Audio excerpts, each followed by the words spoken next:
Hace exactamente una semana atrás estaba con mi equipo de la Rebelión del Cuerpo, un colectivo social que tenemos en Chile y hoy día está ya en 6 países del mundo también. Estábamos marchando en el día de conmemoración de la no violencia contra la mujer.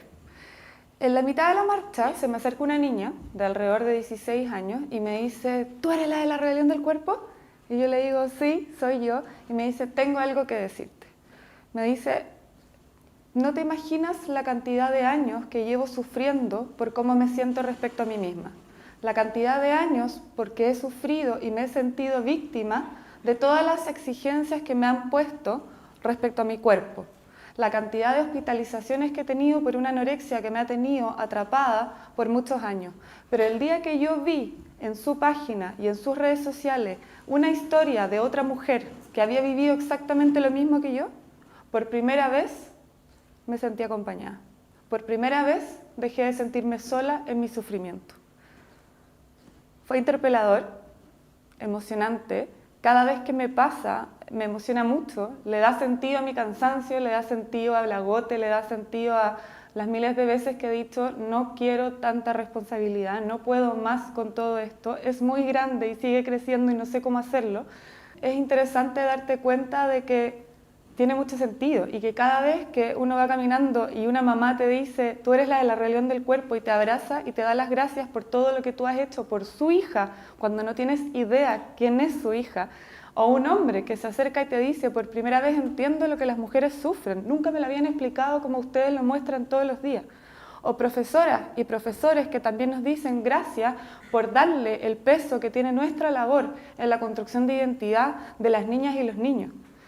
Y es interesante pensar que de cierta forma, en 1 año y medio, hemos logrado entrar al inconsciente colectivo de muchas mujeres, no solo de Chile, sino de todos los otros países en los que estamos y también de todas las seguidoras que muchas veces nos comentan de diferentes partes del mundo.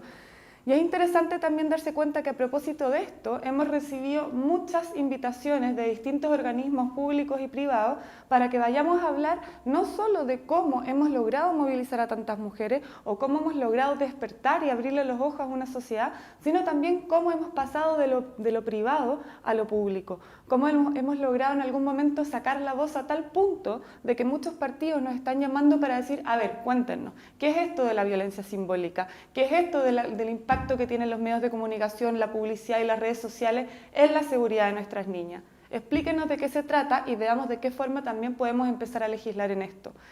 En ese momento, y a propósito de estas mismas invitaciones, hace un par de semanas atrás recibimos una invitación organizada para un conversatorio, organizada por diferentes partidos políticos.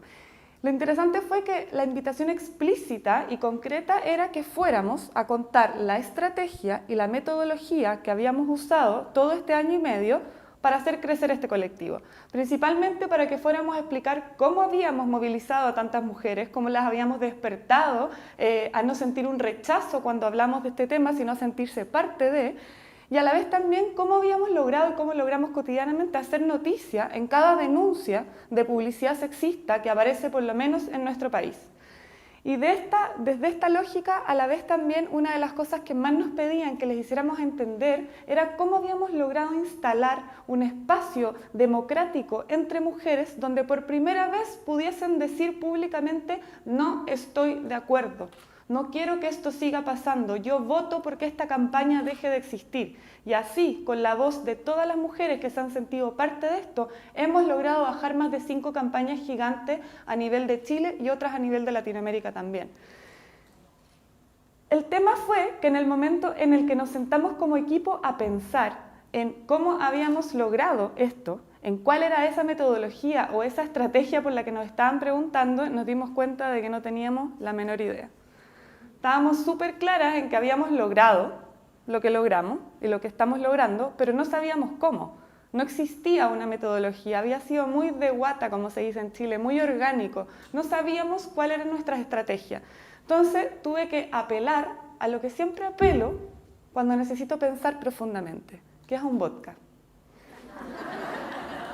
Me hice mi vodka tónica, me fui a sentar a la terraza, prendí las lucecitas que me dan como inspiración y luz divina, pongo música, agarro mi cuaderno y anoto absolutamente todo mientras tomo el vodka, Todo lo que pasa por mi cabeza cuando necesito encontrar razones, situaciones, explicaciones y lo que sea. Y generalmente al otro día, cuando leo mis apuntes, veo la luz.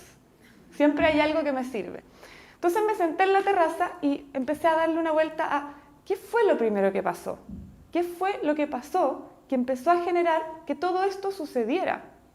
¿Qué fue lo que pasó que de un momento a otro teníamos más de 1000 seguidoras al día, teníamos más de 100 comentarios diarios en cada post que teníamos, todos los días recibíamos testimonio de diferentes mujeres, todos los días nos mandaban las historias y sus experiencias respecto a su cuerpo, a sus inseguridades, a sus dolores, a sus sufrimientos, a sus abusos, a sus agresiones y a todo lo que vivían cotidianamente siendo mujeres? No sabíamos qué es lo que había pasado. Sin embargo, una de las cosas que más me interesó fue entender que en el momento en el que nos etiquetaban en sus publicaciones, en el momento en que subían una foto del cuerpo que toda la vida habían escondido, porque toda la vida los habían convencido de que tenían que esconderlo, algo pasaba. Al etiquetarnos y darse cuenta de que no eran las únicas, dejaban de sentirse solas por primera vez en su dolor. Y más allá de dejar de sentirse solas, se sentían orgullosas de su dolor, empezaban a validarlo y empezaban a darse cuenta de que ese dolor y ese sufrimiento que por años nos han dicho que tenemos que esconder, que por años nos han enseñado a privatizar, si lo hacemos público, ayudamos a muchas. Por primera vez ellas se empezaron a sentir fuertes respecto a su vulnerabilidad, respecto a sus inseguridades. Y el llamado que hacían cada vez que nos etiquetaban y cada vez que subían sus fotos con el fin de estar impactando a otras mujeres era: hermana, compañera o amiga, yo siento lo mismo que tú sientes. No estamos solas, somos muchas las que sentimos lo que tú estás sintiendo. Ven, dame la mano y vamos a luchar juntas, para que ni una niña nunca más tenga que vivir lo que nosotras estamos viviendo. Sororidad pura, magnífica, que a mí cada vez que lo pienso digo, es lejos lo más hermoso que puede pasar entre mujeres. El momento en que logramos entender que somos compañeras y no competencia es cuando todos los cambios sociales empiezan a suceder. Y así fue, de cierta forma, el que empezamos a darnos cuenta de esto y el vodka hizo lo que tenía que hacer, sinapsis. Pensando esto dije, ajá, ya sé lo que pasó. Este es precisamente el inicio de la rebelión. Esta es la estrategia y la metodología por la que me preguntaron. Y ahí me di cuenta de que la primera vez que yo hablé públicamente de la rebelión del cuerpo fue la primera vez en mi vida que yo hablaba de mis 8 años de bulimia.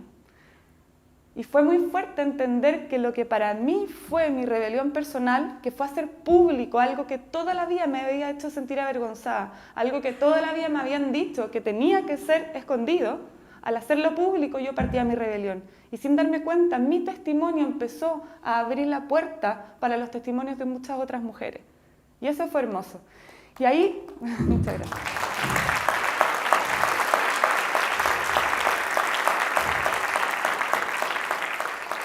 Y ahí empecé a entender que siempre sentí vergüenza de lo que me pasó. Lo escondía porque sentía vergüenza, porque me habían educado para sentir vergüenza, porque es precisamente la forma en la que nos educan. Nos educan para privatizar el dolor, nos educan para privatizar el sufrimiento, nos educan para sentirnos inseguras de nosotras mismas y así todo funciona perfecto. Porque si yo le quito el poder a una mujer desde que nace, me aseguro de venderle absolutamente todo lo que exista para que ella sienta que lo va a recuperar de nuevo. Y esta es lejos la mejor estrategia de marketing y publicidad de la historia. Mientras más lejano sea el estereotipo que yo le muestro a una mujer, mientras más inalcanzable es la figura ideal femenina que le estoy mostrando, más me aseguro de venderle todo lo que exista para que ella crea que lo va a lograr. Y hasta que no nos demos cuenta de que somos cómplices de esto no va a cambiar. Esta es la base y la esencia de la violencia de género. Y tenemos que estar completas y absolutamente conscientes de esto. Y tenemos que dejar de ser cómplices de esto. Es una responsabilidad social que lo hagamos. De cierta forma, este mito, por así decirlo, de calladita, te ves más bonita, empieza a funcionar. No nos damos cuenta y ya está instalado. Y nos callamos y empezamos a esconder, empezamos a ocultar, ocultamos nuestras opiniones, ocultamos nuestro cuerpo, ocultamos nuestro placer, ocultamos nuestro deseo, nos convencen de que tenemos que ser deseables. en vez de convencernos de que nuestro derecho es desear. Nos convencen de esconder las alegrías, nos convencen de esconder las disidencias, de esconder la inseguridad, de esconder el sufrimiento. Pero la pregunta importante acá es, ¿qué estamos permitiendo al esconder lo que nos pasa? Lo que no se nombra no existe. Y si es que no le podemos, si es que no empezamos a ponerle nombre a lo que nos pasa, esto va a seguir sucediendo. Y es interesante darse cuenta que cuando uno lleva esto a cifras, que por lo menos es algo que nuestro colectivo ha hecho mucho, porque tenemos a unas hermosas académicas, sociólogas y doctoras en investigación muy estudiosas en estas temáticas, quisieron tener números y llegamos a la conclusión de que por lo menos en Chile las niñas a los 15 años dejan de levantarse de la toalla y caminar en traje de baño porque les importa mucho más lo que el resto del mundo opine de ellas. Y aquí es cuando empezamos a cuestionarnos también, esto no es un tema de cuerpo, saquémoslo solamente de algo físico. El que una niña a los 15 años deje de sentirse libre porque la opinión de otro es más importante que su propia libertad, esto es un tema político. Y esto hay que empezar a verlo así y a visibilizarlo. En Chile, las niñas entre 14 y 25 años pasan 3 horas al día pensando en cómo mejorar su cuerpo. Estos son 45 días al año. ¿Se dan cuenta de lo que esto es? 1 mes y medio al año perdido por estar pensando en cómo puedo cumplir con un patrón que todos los días se encargan de imponerme. ¿Se imaginan todo el tiempo y todos los cambios que podrían existir si educáramos a nuestras niñas con una perspectiva crítica para dejar de creer que eso es a lo que tienen que aspirar, que su propuesta de valor es mucho más grande que solo cómo se ven? En Chile, el 86% de las mujeres ha dejado de hacer algo que le gusta porque no se siente segura de cómo se ve con su cuerpo. Y dentro de estas cosas que estamos dejando de hacer es levantar la mano para ser escuchadas y dar nuestra opinión. Esto es grave. No podemos hablar ni de techos de cristal, ni de brecha salarial, ni de nada, si aquí es donde parte el problema. Si una niña no se atreve a dar su opinión, todo lo que viene va a ser desigual y poco equitativo. ¿Y cómo no va a ser así? Si lo que vemos desde que somos niñas es esto, es que somos un adorno, una publicidad que nos dice constantemente que somos un adorno, o que somos comibles, o poseíbles, o que de cierta forma estamos ahí para el deseo de otro, para que el otro haga lo que nosotras, da lo mismo, nuestro consentimiento da lo mismo. Este es el mensaje que reciben todos los días. Este es el mensaje con el que muchas de acá hemos crecido desde que tenemos uso de razón. ¿Y cómo no vamos a sentirnos inseguras de nosotras mismas si los medios de comunicación y la publicidad construyen realidad y son uno de los eslabones más importantes en la construcción de identidad de los niños y de las niñas? Sobre todo hoy día, que están conectados y conectadas todos los días. Entonces acá la pregunta importante que hay que hacerse, que me empecé a hacer es, ¿qué pasa cuando abrimos los ojos? ¿Qué pasa cuando nos damos cuenta de que nos tenemos que poner los anteojos violeta? De que si no nos ponemos estos anteojos violeta, no vamos a entender lo que está pasando. Si no empezamos a mirar el mundo desde el feminismo, esto no va a cambiar. Nuestras niñas no van a tener las mismas oportunidades si es que no nos damos cuenta de que la sociedad tiene que ser justa desde la infancia.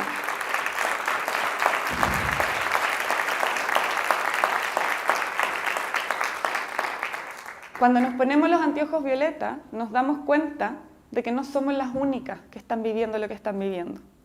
Cuando nos ponemos los anteojos violeta, nos damos cuenta de que nuestro sufrimiento no nos hace víctimas, nos hace maestras. Y que es una responsabilidad social que como mujeres empecemos a sentirnos orgullosas de eso y le empecemos a decir a las niñas, oye, levántate, nos ha pasado, toma la mano, somos muchas, démosle, tenemos que cambiar el mundo. ¿Qué es lo importante de esto también? ¿Y qué es lo que a mí me gustaría transmitir? Mi invitación hoy día principalmente es que de acá todas y todos salgan con los anteojos violeta puestos. Que empecemos a ver el mundo desde ahí. Que entendamos que la inseguridad vende y que tenemos que dejar de seguir siendo cómplices de esa industria. De la industria de la belleza, de la industria de la moda, de la industria de las dietas, de la industria de la salud mental, de toda la industria que nos convence que tenemos que ser distintas para poder ser felices. Eso no es una realidad, porque por lo menos yo y muchas de las que trabajamos juntas en la rebelión del cuerpo estamos convencidas de que no queremos más niñas calladitas, no queremos más niñas con miedo, No queremos más niñas perfectas, queremos niñas libres y queremos niñas valientes. Y tenemos que dejar de educar a las niñas para ser perfectas. Tenemos que enseñarle a las niñas a que existe el coraje. Y lo más importante de todo, tenemos que enseñarles a nuestras niñas a que existe la sororidad. Y que la del lado te va a dar la mano cuando tú lo necesites, porque está siendo educada de la misma forma.